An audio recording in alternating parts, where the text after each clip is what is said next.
You're never in a situation you're like, you know what? Here I could shit myself.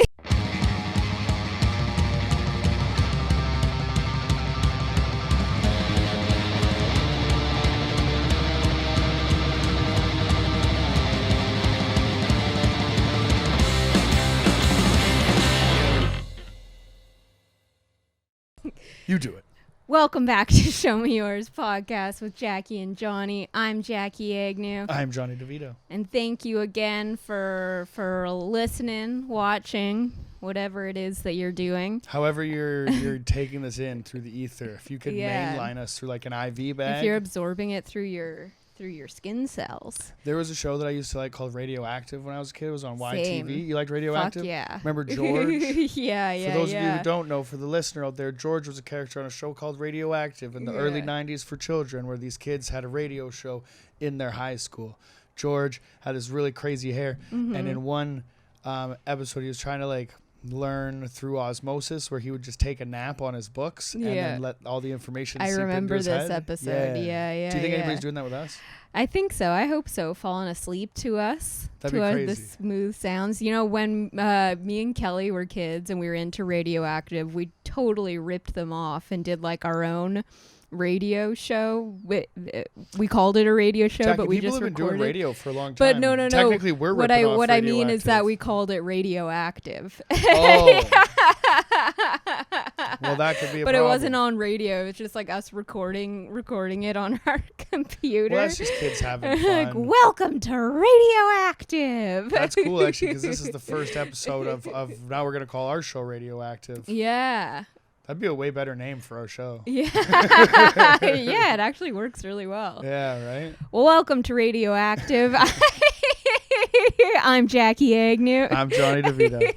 And thank you for tuning in. While you're at it, hit that subscribe button. Hell yeah. Throw us a like, give us a 5-star review, follow us on Instagram, Facebook, TikTok.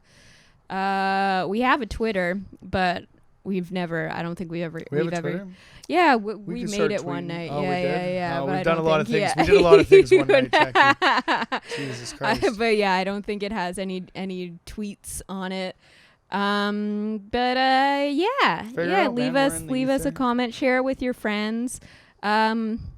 Most importantly, though, give us a subscribe. That's the best way to help us out. That's the most important thing that you can do right now. Yeah. Unless you want to send us some money. That would be cool, too. But like, we can't ask that from you yet. We haven't provided that kind of Do you don't think content. we don't have that kind of that breakneck intensity that the people are looking for, that are really gonna, you know what I mean, pay us to do this for a living. Yeah. If you call that a living. Exactly. Going into the album. We'll get there. We'll get there. Yeah. Well, So why don't you say what album we're gonna do? Jackie, today we get to do Situationist Comedy by Dillinger Four. We've been friends for a long time, Jackie. I've been showing you this band at great length for a very long time. I know. I say this is my favorite song every time I play something, right? This is my favorite band. And that's like with like no like exaggeration really at all. There's like a couple others that, like, you know what I mean? If I have a top 5 or whatever, they're definitely in there. Yeah, of course. And definitely up there. And the reason, if you're wondering, listeners or viewers, why my voice is so fucked up is that I just got back from punk rock bowling, Jackie. I was in Vegas, conquering evil. Yes. You know, and I was lucky enough to see this band twice and share some cocktails with one of the members of it. We'll get into all of that, Jackie. Nice. It's fantastic. Yeah. I'm like a kid in a candy store right now because doing this show was just kind of like a subtle idea of like, I'm going to show everybody how fucking cool I am with my record selection. And it's not the case at all. I'm a 15-year-old dummy. But at the end of the day, like, there's a band that we're going to talk about today that has been going on for 20 years and like has just maintained a level of like integrity and cool that I think is that I could only strive for in my art. You know what I mean? But so we're going to talk about that. But first, are we going to talk about a kid getting stabbed? Yeah. Fuck so yeah. I should have had this prepared on my phone. I'll bring up the story now. But basically...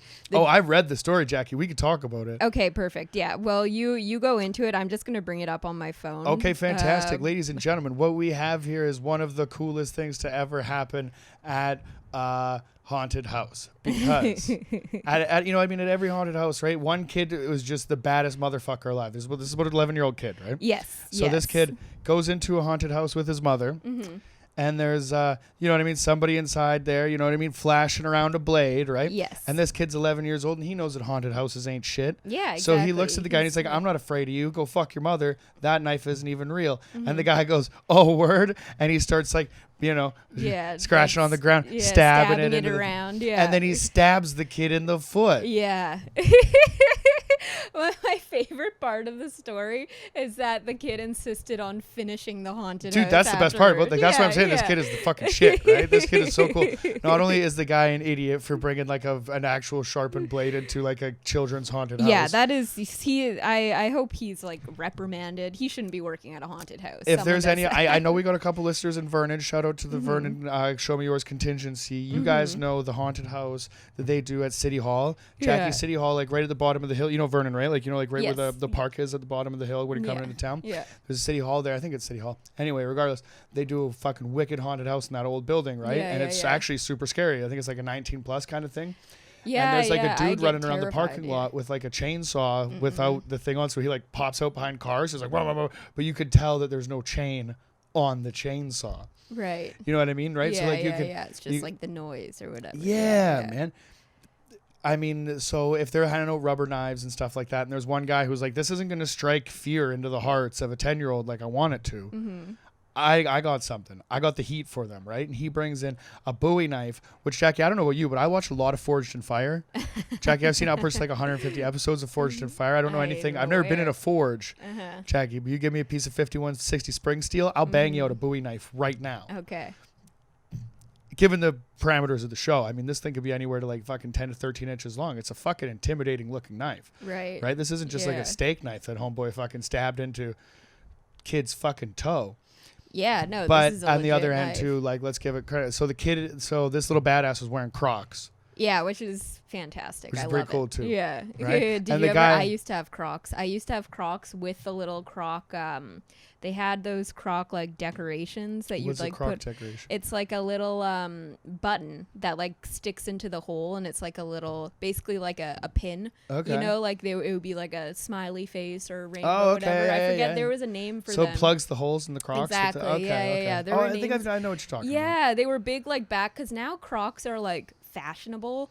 Like they're having like a resurgence where kids, I guess people maybe, I'm assuming, started wearing them, like the hipsters started wearing them ironically, and now they're like cool. So it's like anti-fashion or something. Yeah, like that? yeah. Okay. And all so right. now they're cool. But like back when I was a kid, see that. Like I'd wear like some American flag Crocs or something, just like ridiculously. Like if I'm going to like Daytona Beach or something, that would be awesome. Like I could see it. Yeah. But like when I was a kid, when they first like came out, they were pure. Well, first of all, everyone from the get-go, everyone have thought that is the most ridiculous looking shoe ever. Yeah. But like my whole family had them and wore them for like function. Yeezys or whatever the fuck they got now. Like there's like some ugly foam looking shoes out there that it looks like like, I mean, the Croc would have been the predecessor too. Yeah, right? Yeah. But it wasn't a fashion statement back in the day. It was purely function. And it's not going to protect you from a guy dressed up as Michael Myers stabbing a fucking Bowie into your 11-year-old foot. From a knife wound. It's not going to happen. Yeah. Now, granted that this was a grazing wound at best, right? It hit the kid's big toe. Right. And they say like 1/3 of an inch of a cut. 1/3 of an inch, Jackie, is like fuck all. Yeah, but that's still like that's more than I want. It's a little over a 1/4 inch of a cut. It's like nothing. It's just, but that being said, for the mom not to press charges and for the kid to just say bandage me up and like I'm gonna, there's it's like professional wrestling, Jackie. Okay. Yeah. I mean, there's the David Arquette. Have you seen the Dave? Oh, Jackie, you never. I watched it with Shelby. Anyway, okay, so there's a David Arquette wrestling documentary that's fucking fantastic. And David Arquette kind of like just doesn't want to be treated like an idiot in the world of professional wrestling. There's a whole story back there. David Arquette was promoting a movie in like the early 2000s called Ready to Rumble. He was promoting that on WCW. And then he like won a match or something, and they actually gave him the heavyweight championship, which was all the fans kind of saw as like a slap in the face and like made a joke out of that thing. And he's been getting shit from wrestling fans for like 20 years, right? So David Arquette in this movie goes and like kind of trains, and like he actually becomes like pretty dope at wrestling, but he wrestles this guy named Nick Gage. And Nick Gage, Jackie, is like the most badass deathmatch wrestler in the world. Like he's the guy that's like jumping through plates of glass and smashing light bulbs onto people's head.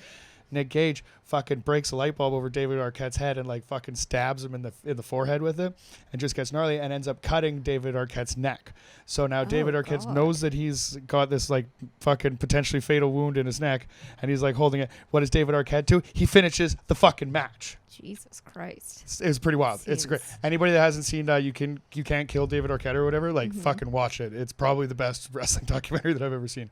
And I've seen a lot of wrestling. So anyway, so that's what it's like. So that's the same like passion and fire that burns inside this 10-year-old boy. Yeah. Right? He's going to go and finish the match. I mean, yeah, and I kind of like the boy is the hero of this story. Yeah, fuck the guy. The fact that he's like, that's not real. Like, you don't get the scare fuck out of me. here. And then he gets stabbed, and he's like, all right, it was real, but you still stabbed like a bitch. Yeah. He's like, I'm still going to fucking finish. Yeah, that's awesome. You better fucking replace my Crocs. I'm super. You think? That got messed out of fresh. So I don't think the parents pressed charges, but it did say that the fella is facing charges like criminal negligence or some stupid shit like that, or negligent assault or something like that. The business or something. No. The business fired the guy. In the article, there's a statement from the person that runs the haunted house saying that this was a complete accident. I mean, every one of our employees is told not to do this. Blah blah blah. He went to his car and did this on his own accord, and he's going to be charged and pay. And pay for that decision. Right? Yeah, he did something he wasn't supposed to be doing. Yeah. Obviously, any man who's like you've hired as an actor. First of all, this is. I don't like haunted houses. Anyone who wants to work as an actor in a haunted house, you're fucked, and this is what happens. You don't like haunted houses? No. This might be the only time that we're like completely split down the middle on this, Jackie. It's Halloween. It's October. We're gonna do a lot of spooky stories this month. And I am pro haunted house. Well, it's not. I'm not anti haunted house. I just get frightened. That's and why you go. And my when I was living on the island still, my friends. Maddie and Shelby are both really into haunted houses, and Shelby every fucking October would try to get me to go, and I like was not super down for it. And so then like this year I had like agreed, like I was like, all right, like sure, we'll go to one. And then literally the next day this fucking story pops up on my newsfeed. I was like, this is why you don't go. This is Jackie, the problem is last time I went to a haunted house, I went to the Fright Night thing over at the P&E here in Vancouver with my little sister Jackie, and she is much smaller than the average human being, and we're walking through there, and you could tell that all the actors were like focused on her. Let's make it scary for her, which made it shitty for me because I could kind of see behind the curtain there and stuff. Yeah, super bummer. I want to go in alone, so they can kind of put like, I want all the attention, Jackie. I want to be scared. But there was a part where I was walking through this thing, and they kind of like. It's like fabric, almost like two balloons, and they're like blowing it from both directions. So you have to kind of like walk through this thing. It's like super disorienting and like hard to walk through. And I was walking through, and my little sister was like, "This feels like a vagina." And I was like, "That was weird. That was really weird of me to say." And, in fact, it was so weird that I remembered it 15 years. I don't know, like 4 or 5 years later or whatever. But it definitely didn't feel like a vagina. Yeah. I was like, you fucking liar. You don't even know. No, I'm just kidding.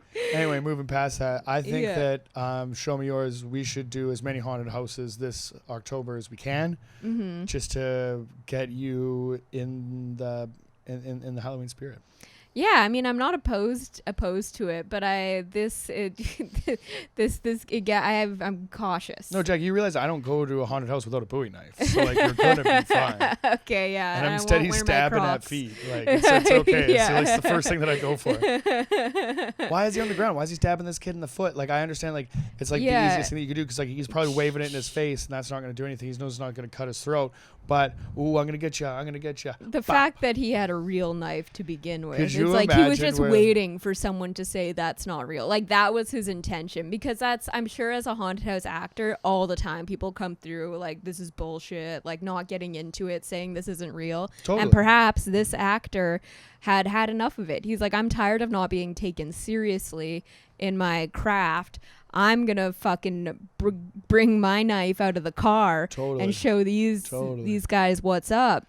No, a guy that owns a Bowie knife, like, it's not in his car. It was a weird statement for them to even say. You know that's strapped on him. Like, probably to his back, or maybe like even in like some kind of like decorative shoulder holster, I'm sure. Yeah. Right? The kind of guy that just fucks with Bowie knives like this. I mean, let's say, like, this isn't in like Los Angeles or like in Atlanta or Vancouver, like area that there's a shitload of actors, right? Mm-hmm. That's not the case. This guy does this for the love, right? This is small town, middle America. Yeah, right. Yeah, this motherfucker is about his business. You're telling me that Ohio Jimmy that just like can't wait to, like, there's like the guy that waits to be Santa every year at the mall for the kids and shit like that. That's one kind of person, right? Mm-hmm. This guy's like, fuck that.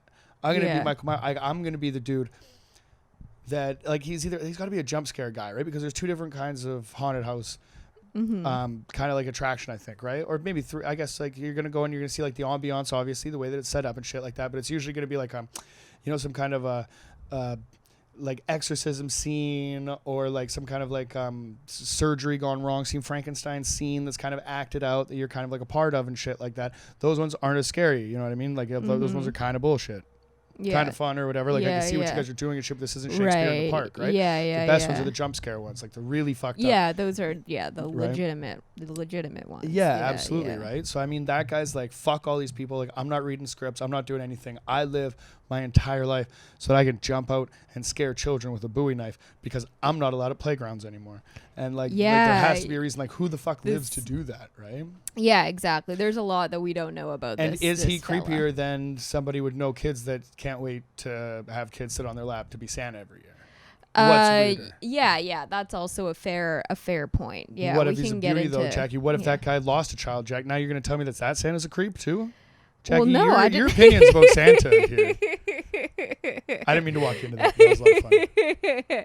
No, I was going to say the Santas are a divisive issue, because there's definitely a contingency of the mall Santas that are creepy. But there's also a contingency that are just sad, you know, that are lonely, and this is like all that they have.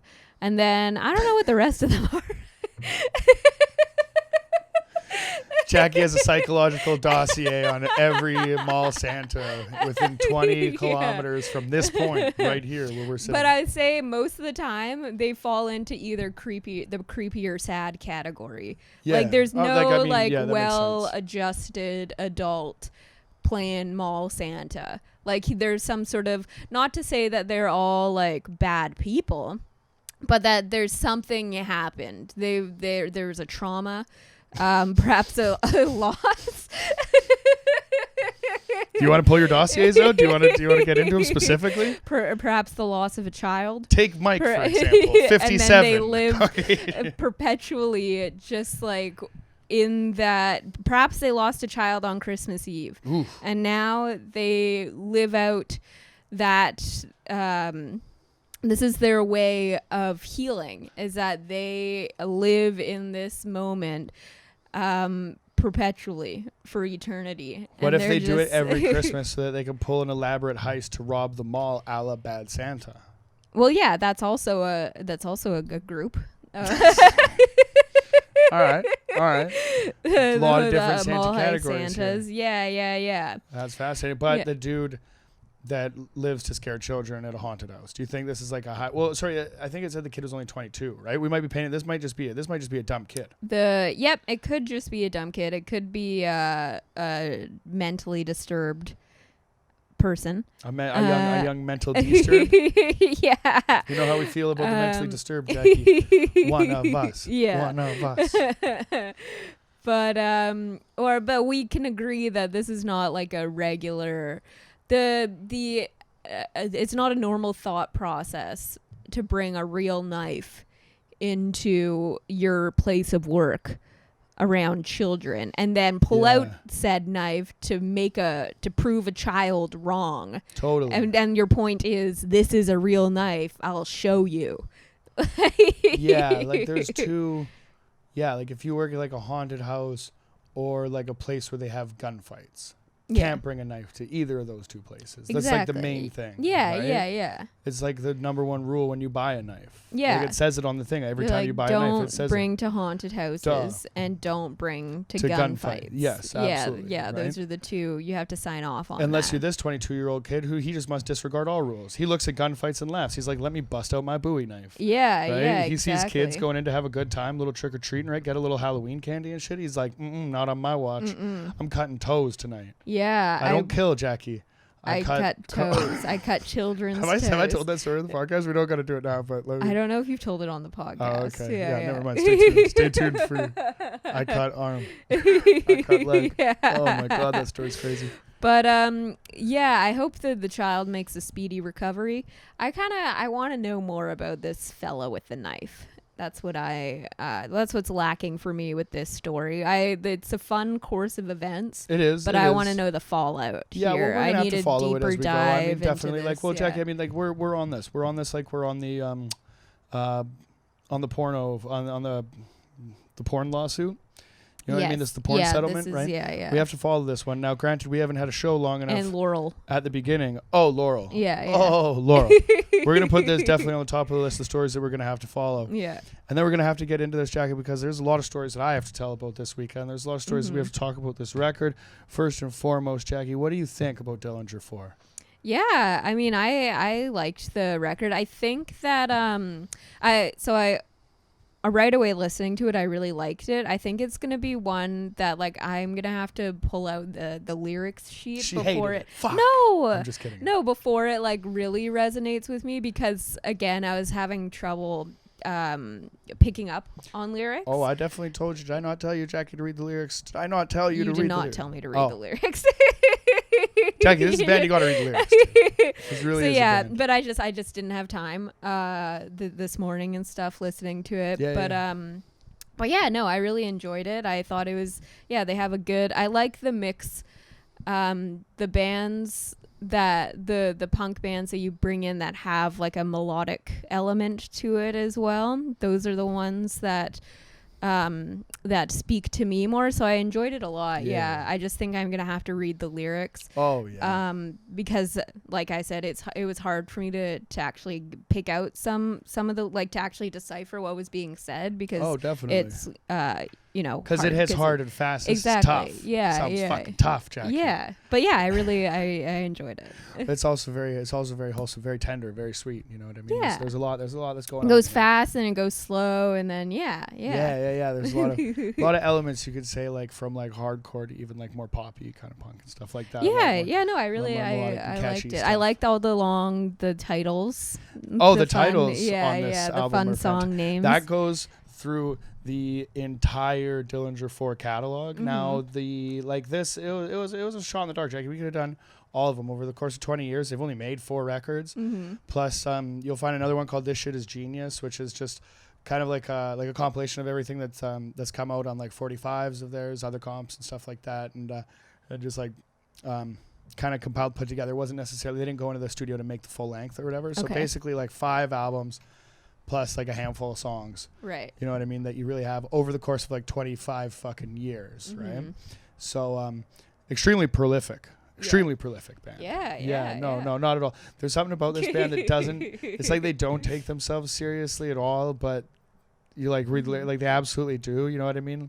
There's something about like punk rock in general that like speaks to like any kind of like angsty youth, or like there's something wrong here, right? And like my favorite stuff, like The Clash or whatever, right? They're kind of like shining a light on like society. You know what I mean? But then you get albums like this, like even like a band like Propaganda or something like that, where it's like enough time has passed and now we get to, you know what I mean? Now the things that you're talking about on like a Clash record would be, classism and all this stuff, right? And then you can start to, punk rock has been around long enough now that exists in our own scene.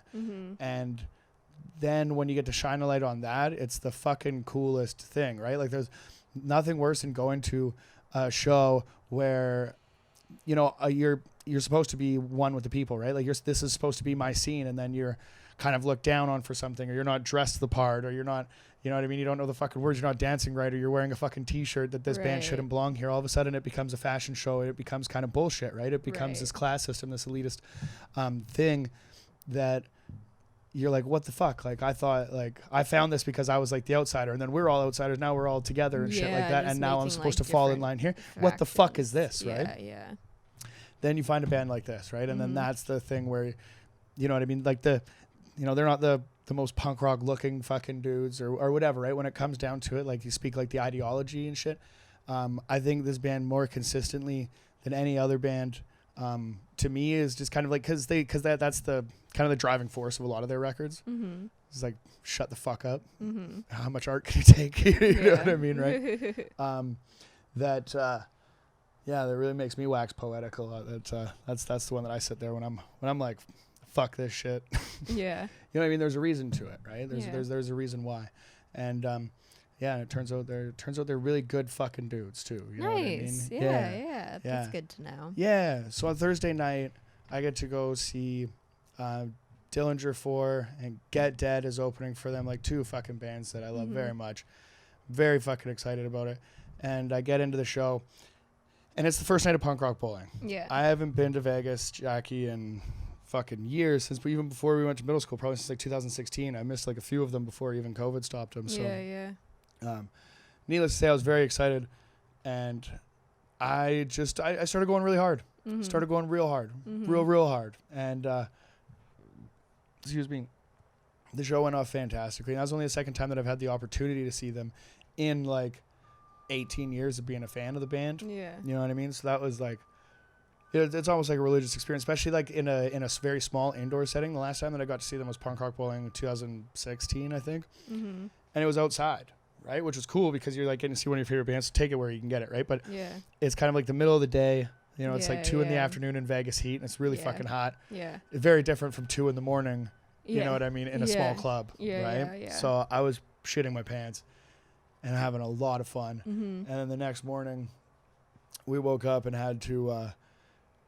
The idea on the Friday was that we're going to be in here all day inside the festival because there's a lot of bands there, right? So I wanted to see everybody from, I think, Bad Cop played at like 3:30. We thought it was 2:30, so we got there super early. And all the way to the Descendants, who played at like 10 or something, right? So that's a long fucking day. Yeah. But we haven't seen music in 2 years, right? Yeah. So like, let's get in the pit and try to love someone, Jackie. Shout out to Kid Rock. So we were balling with the ball in there and bang to bang diggy. And basically we just, we took it. Vegas is a fucking very, very hyper indulgent town. Yeah. And you know that I have no problem in indulging, Jackie. So I was there was a lot of hugs, a lot of high fives, you know what I mean? A lot of seeing a lot of old friends that I haven't seen in a long time. Shout out to Brett Woods, shout out to Georgie, shout out to Skylar, shout out to everybody that was there that I met. Now Kenny McCormick. Oh my goodness, Kenny. But yeah, seriously, Brett Wood fucking listens. Brett from Listen to Anti-Vision and Burn and F-Con. Shout out to Kevin. I love you guys, and we're gonna see you soon. So that was very cool to see old friends that I haven't seen in so long, and them tell us that they're listening to this stupid show. I was like, that's fucking cool. That really made me happy. So then at about 3:30 or 4:30, Dillinger Four is gonna go on again. And for a band that only has like 4 fucking albums, you really play a lot of that catalog. You know what I mean? Over the course of those 2 sets. And I was, again, just like right up at the front, just really shitting myself. You know what I mean? Having that moment, like for a band, like Jonny on lyrics, right? As I've been saying this for the past couple episodes, we'll make a segment. We'll figure something out. But as far as Jonny on lyrics goes, it's the reason because for bands like this, right? That it's not just a catchy jingle. There's some of those lyrics kind of like I hold dear to this day, and almost like when there was a lot of bullshit or whatever in my life at a very young age, there was some guiding light songs that were like, no, like this is the shit. Yeah. And this band really stands the test of time. So I'm sitting there singing my lungs out, having a good time, wearing a fucking Dillinger Four shirt that I fucking wear every day. Yeah. And that night, maybe like 1 in the morning or 2 in the morning, whenever it was late. We were going over from the Golden Nugget to the Grand, and I just walked past a blackjack table, and Eric Funk, who's the guitar player, everybody's wearing masks, right? So this guy just like pulled aside at this blackjack table, and he was like, "Hey, buddy, that shirt fucking sucks, man. That band's no good." And I was like, "What the hell?" And I just looked, and like these, other than Eric, was like a pretty regular sized dude, but Patty and Billy, the guitar players for this band, are fucking huge, and Lane and shit like that. And you can turn around, there's no mistaking those dudes, and I'm just like, "Oh, hey guys," and I'm fucked up, Jackie. And I don't want to be an idiot. I don't want to fanboy out right now. Just try to be cool, Johnny. Just really try to be cool. Yeah. So I'm gonna be like, "Hey guys, how you doing? Make more music, please. I love your band. I'll see you guys later." And I was like, "Okay, that's about as cool as I could have handled it." Yeah. Because I was shit house drunk. Yeah. So then we get to the table. We were meeting friends of another friend or whatever, right? So we all kind of mob around the bar. And we're taking shots and drinking Coronas and shit like that, just hacking, fucking smoking cigarettes inside. Jackie, it's America, and I love it. So after all that happens, it's like maybe like 3. We're there for about an hour or something. And by that point, the guitar player from the band had like made his way kind of over to like next to like where our group was, and just like was having a drink and chilling. Tried to sit by himself. And then we all kind of got up because my friends wanted to go and keep the party moving somewhere else. So we were going to go. And then I just stood up and I was like, I got to say hi to this fucking guy before I leave or whatever. So I was like, "Hey man, like I'm super drunk." And I'm like, "I don't want to be that guy, blah, blah, blah. But I really like your band," or whatever. And he goes, "No, man, take a seat and sit down." So I sat down with him and we just drank Jameson, and fucking I told him I like comedy and blah, blah, blah. So then all of a sudden, like, you're meeting your heroes, and it just turns out that I'm not like talking about the band anymore. Yeah. Just talking about like Leslie Nielsen and Mel Brooks movies and shit like that. Yeah. Nice. Fantastic. That's awesome. They say don't meet your heroes unless your heroes are Dillinger Four, then fucking hang out with them and he'll buy you some drinks and shit. Yeah, that's best case scenario. Yeah, it was really fucking cool. Nice. Yeah, and at the end of the day, like are they working on new music? I'm not gonna say anything. I'm not saying anything. They don't know what they're gonna do with it yet. Nice. But that's so I can't speak highly enough about the band, or I mean this album. Like there's like so many just fucking quotable lines, Jackie. Yeah. If anything we've ever said means nothing now, then it never did. Believe me, we can talk about this for days. Okay. But I'm not going to, because I think it's just, at this point now, it's up to the listener to check this band out. Right. Because, like, stop playing this right now, I think. Like, if you give a shit, if you're just here because you like us bantering back and forth, and we can do that, we can get back into some wild and crazy things. I'm going to tell you a pretty gnarly story in a second here. Yeah. So you can listen to that. But I really implore you to listen to this band. Okay, yeah. Everyone listen to this band. Welcome back. Now that you're back, Jackie, should I tell a story about just debauchery?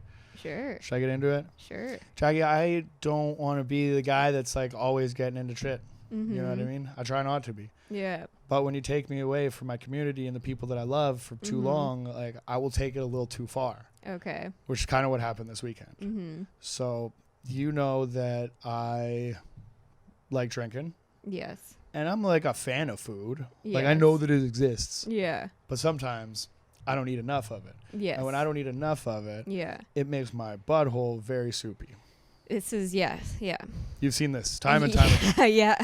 Jackie has witnessed me probably gamble and lose on a fart. What, 4 or 5 farts? Yeah, there's a handful. There's a handful. Yeah, times, right? So sometimes I'm just having too much fun, and I'm going to like, I'm going to fart right now, and then I lose all the blood in I go completely flush white, and then I have to take a shower because I'm embarrassed because I'm a fucking idiot. So that happened this weekend. Jackie had a very inopportune time. Yeah. I was going to see The Unseen, which is a good band. Yeah. I like the band a lot. My friend Eric really likes that band. And my buddy Nico, my buddy Bill, they all passed out. It's done, right? This is the last day, and fucking we've been going too hard all weekend, right? But I'm like, I'm going to pull together this one for Eric, right? Eric really wants to see The Unseen. Okay. Really likes that band. So let's get over there. I gamble on a fart, Jackie, at the show. Yeah. You don't want to shit yourself at a show. No, right? No, you really don't. You don't, like, not another country. Jackie, I'm going to go out on a limb here and say you don't want to shit yourself at all. Yeah, like, it's not really in any situation that's not really, like, you're never in a situation you're like, you know what? Here I could shit myself. I've never really been in that situation. I've just been in situations where I'm like, oh, here is where I shit myself. So for any listener out there, but in terms of like ranking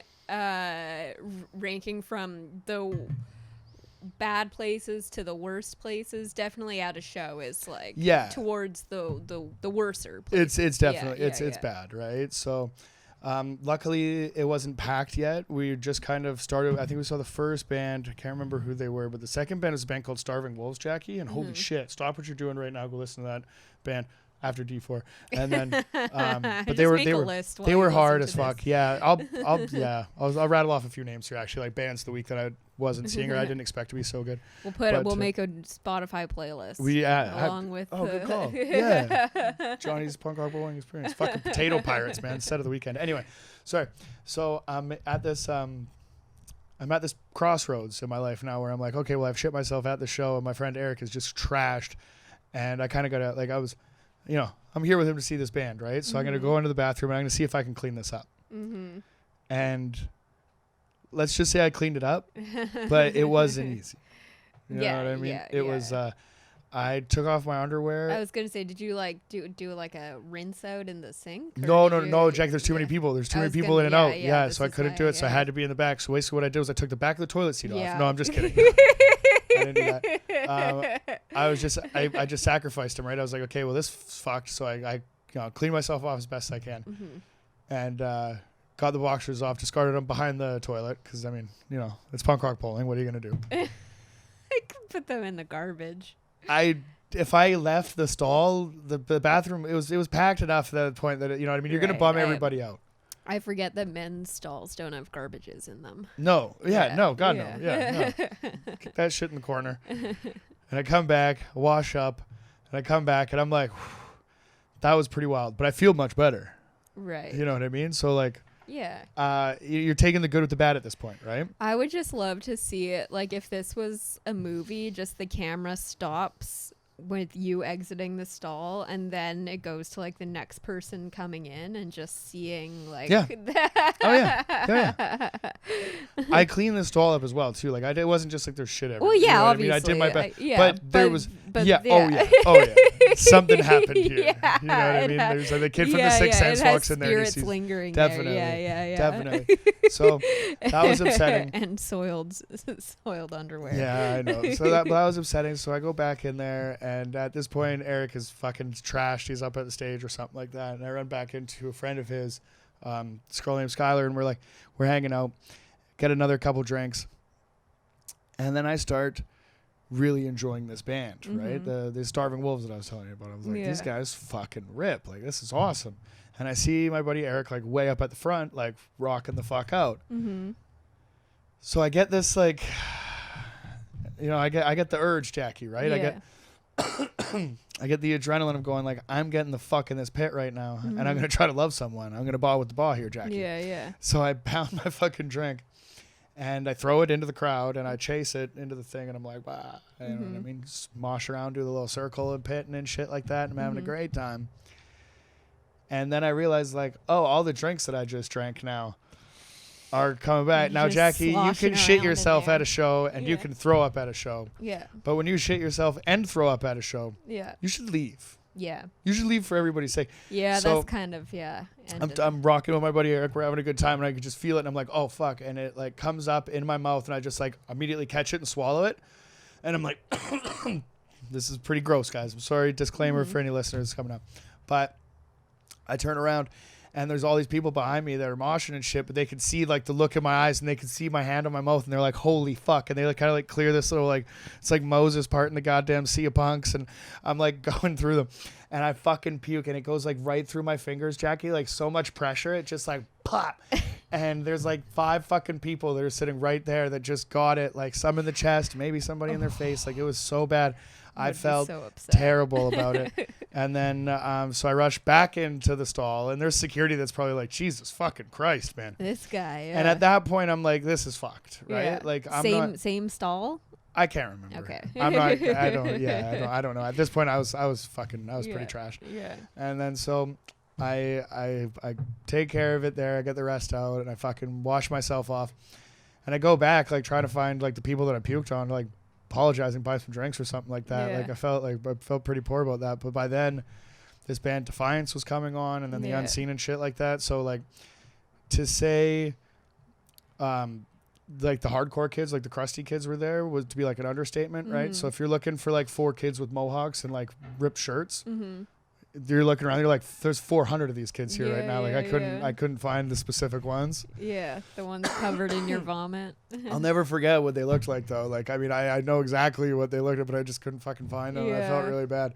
Probably went to wash themselves off. I was in the bathroom. I didn't see them in there, but yeah, no, I was fucking obviously, I don't know. I felt super bad about it. So if anybody got thrown up on Starving Wolves, punk rock bowling this year, I apologize. Spread this around so we can find these people. Yeah, exactly. Minute 40 right here. This is me coming clean, guys. I apologize. Yeah. But so then I got back and I had a couple drinks and I'm like looking to hand them out. I couldn't find those people, so I was just like, fuck this. So I just sipped on one. I gave one to my buddies, and I was standing there, and I'm kind of telling everybody what's going on, and it's like the most inclusive place. It's like it's the most forgiving place for any debaucherous thing is punk rock bowling, because all my buddies, I'm like, yeah, man, I just puked. And my buddy AT's standing there, and AT's like, didn't you shit yourself a minute ago? And I was like, yeah. And he's like, fuck, man, welcome to punk rock bowling. And I'm like, that shouldn't be the thing. Yeah, like I should be excused to leave now. Yeah, you can go rest now. Yeah, so I was sitting there for a couple minutes, and then I just had this like overwhelming feel of like, what the fuck am I doing here? Yeah. Jesus Christ, this is bad. So I walked, and I went and I sat in a diner, and I had biscuits and gravy, and the biscuits and gravy, Jackie, that's one of my favorite things to eat. But they just make like tubs of the shit. Yeah. So anytime anybody orders it, it's like a $5 order, and they just put 2 biscuits down and like a mountain of gravy on it. It's the most unappetizing thing ever. Right. So I just ate that very lonely and very fucked up. Yeah. And I walked back to my hotel to have a shower. Then I went out afterwards. But, like, at least I cleaned myself up. But it was that was wild. Yeah. It was a good time. Yeah, that's a lot. Yeah, that was probably the worst thing that happened this weekend. But I mean, there's a lot of other good stuff. Made some money. That's leaving Vegas, having made money is. I won $100 in the airport on the way home. That's fucking crazy. That's wild. I just never gambled any time that I've been there. I've been there like a bunch of times, and like my buddy's like super into it. So when you're playing blackjack with people that kind of know, that helps. And then it kind of got like the bug off a little bit, and then just like hitting lucky on roulette. It was like, now it's on. Yeah. All right, but that was pretty amazing.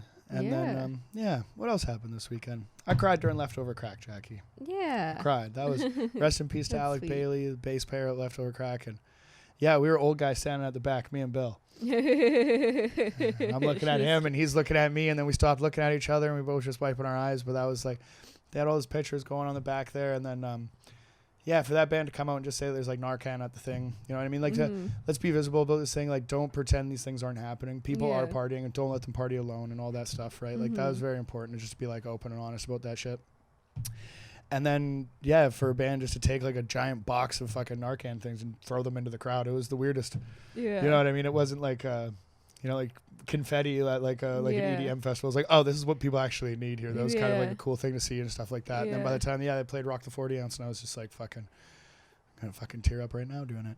Aww. That was nice. It was heavy. Never thought that would happen. Cried at Laura Jane Grace. Jesus Christ. We'll make a spot. We'll make a playlist. Yeah. We'll make a playlist. Yeah. It was nice. Really emotional. Yeah. Yeah, I'm glad that you had a good weekend there. Holy fuck, Jackie. Yeah. It was the best. It really was. Have you ever been thrown up on from someone else? Yeah. Like someone else. Yeah. Yeah. That was, I mean, nothing, like, it's always just like not on like bare skin. So yes, on my pants, and yes on my shirt, like in the back. And I've noticed that I've been thrown up on after the fact. Oh yeah. So 3 times I've been vomited on, but never like bare skin contact or in the mouth or anything like that. Have you ever?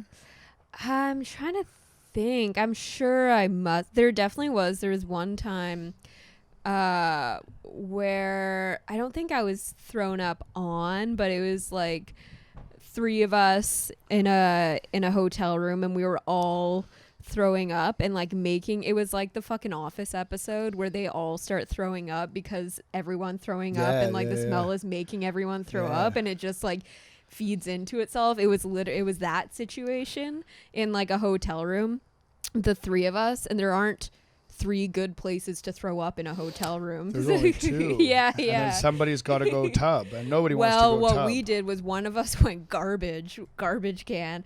Good call, actually. When we left that hotel room, it was like we left because this was a really rough night. This was when we were in Quebec City. And so it was a rough night already, and we left to go to the Starbucks across the street to get some food before we drove back. And so we left and then came back in to get our stuff, and it was just this wall of just like warm, like vomit air. And there was like vomit because the night before all we had eaten was Subway. And we look, and clearly someone had like thrown up. Whoever was throwing up in the garbage can, it was going everywhere, and there's just like shredded lettuce, like all over the fucking chair. Yeah. That's fucking disgusting. Yeah, it was gross. We were certain that we were not gonna get the deposit back on that room because they put like a hold on your credit card for like cleaning and all that stuff. We were positive that we were not gonna get that I was thinking about that, like the same thing like a Vegas room, because like I mean there was 4 of us in there, Jackie, to say that we left that, like there's a fucking bomb went off in that goddamn room. And it fucking stinks from like none of us showering, just like jumping in the pool in the morning or whatever. Like that was probably, the hygiene was an issue there too. Pulling a Bert. Oh yeah, it was bad. It was really fucking gross. And then just like the stale smell of like fucking all the empty booze and shit like that, because we had 2 garbage cans there, but then we just filled them with ice and beer and shit, so they were just kind of like excuse me, coolers for us for the weekend. That was kind of fucked up, but Eric got COVID somehow. I don't know. It was awesome. Yeah. But I apologize, I ruined your weekend. It's okay. Should we tell the listeners? No, we don't gotta. For anybody that's wondering, I did get tested yesterday and I am negative. Yeah. It's all good. Everything is fine. I'm surprised as you guys are. I'm blown away about it too. But. Yeah. It's nothing you need to concern yourselves with. No. I thought I conquered evil, but it turns out I was the evil all along. And I apologize for that. It's okay. Oh man, this has been good. I feel like this is a good quick one. Do you have any final thoughts? Should we take this anywhere further? No, I'm trying to think. I mean, in terms of the record, it was a good. Everyone should give it a listen. Definitely, if you're like me and you have trouble picking up on lyrics, have them in front of you. I think that would be beneficial to me. And if you're like me and you geek out on great lyrics and like live your life by them and stupid shit like that or whatever, these are good ones to do that too. Yeah. Do you know what is the story behind this album cover? Behind the album cover, I don't know. They're kind of an elusive band. I mean, there's really not a lot of information on it, for better or worse. I probably could have got some information from them from the bar the other night, but honestly, it's just if I would guess, kind of a monkey business kind of situation. Right, I have no idea, but there's a lot of there's a lot of chords. and a monkey in a business suit with an American flag behind him. Yeah. I don't know. I think like if you could kind of like dissect some of like the themes and shit from the songs where they have like like minimum wage is a gateway drug is not on this record, but it's one of the ones that they're great. You know what I mean? You can like work and make this like beautiful life for yourself or whatever, but in essence you're really just kind of like, you know, you work so hard to buy yourself a home and you just have to kind of maintain that lifestyle, even though the way you feel about it might not be great. It might not like fulfill your life at all, but you've just like built up your own prison and kind of like earned your own little cage. You know what I mean? That you have to, you know, just kind of settle for, right? Because the entire, you know, way that the entire like the world structure is there is just doesn't really speak to you. It doesn't really do anything for you. You know, I mean, as a person, you know what I mean? It really kind of like bogs you down, especially if you're like creative or something like that, and you're just kind of forced to live this fucking life, Jackie. This is like, this band is a soundtrack to the reason why we do what we're doing and shit, right? Like I can't work, I can't do my fucking job every day, because to get up at 6 a.m. and just, you know, live in that fucking same little. It's just like an episodic, it's a Simpsons episode. No matter what happens in the morning, you're just like boom, to reset in the same place, right? And it's just the quickest thing that just leads me to like death of anything creative that I can do, and ultimate just depression, right? So you can do that. So like, I mean, there's a lot of those kind of themes that are in there too, but I mean, definitely there's a lot of religious themes in here. There's a lot of just kind of like, what do you be what you want to, see in your scene or make out of your life, right? Yeah. It's very simple on one sense, right? And I mean, if I could describe them better, if I was better at describing lyrics than I would be, but you know what I mean? Yeah, but at the end of the day, like when you at the end of the day, when you'll read it and you'll look at it and you'll think about your life and then you'll say, fuck yeah.